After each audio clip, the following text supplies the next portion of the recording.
Magandang hapon! Kumusta po? Narito po ulit ang update natin para sa lagay ng ating panahon ngayong hapon po ng May 2, 2025. Sa ngayon po ay iba't ibang weather system pa rin ang nakakaapekto dito sa ating bansa. Mayroon pong daloy ng northeasterly surface wind flow dito po sa northern part ng Northern Luzon at mayroon pong frontal system na nakakaapekto sa nalalabing bahagi ng Northern Luzon at easterly naman ang nakakaapekto sa nalalabing bahagi ng Luzon at Visayas at mayroon pong intertropical convergence zone na nag-extend sa may Mindanao at nakapaloob po dyan ang binabantayan natin na dalawang banta ng sama ng panahon. Pero base po sa latest update ng wind map o ng ilang mga weather models ay bumaba na po ang tsansa niya na maging bagyo sa susunod na mga araw at ito nga ang pinapakita ng forecast model na ating ginagamit hanggang sa susunod na 2 linggo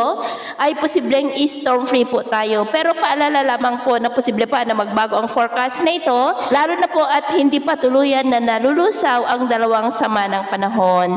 At sa lagay ng ating panahon, ngayong hapon ay nakakaranas ng cloudy skies with isolated rain sa malaking bahagi ng Mindanao, Western Visayas, ilang bahagi ng Central Visayas, Eastern Visayas, maging sa ilang bahagi ng Bicol Region, Mimaropa, southern part ng Quezon, ilang bahagi ng Cavite, Zambales, at ilang bahagi ng Northern Luzon. At mamayang gabi may mga isolated rains pa rin sa malaking bahagi ng Mindanao, ilang bahagi ng Visayas, Southern Luzon, Northern Luzon, at silangang bahagi ng Central Luzon.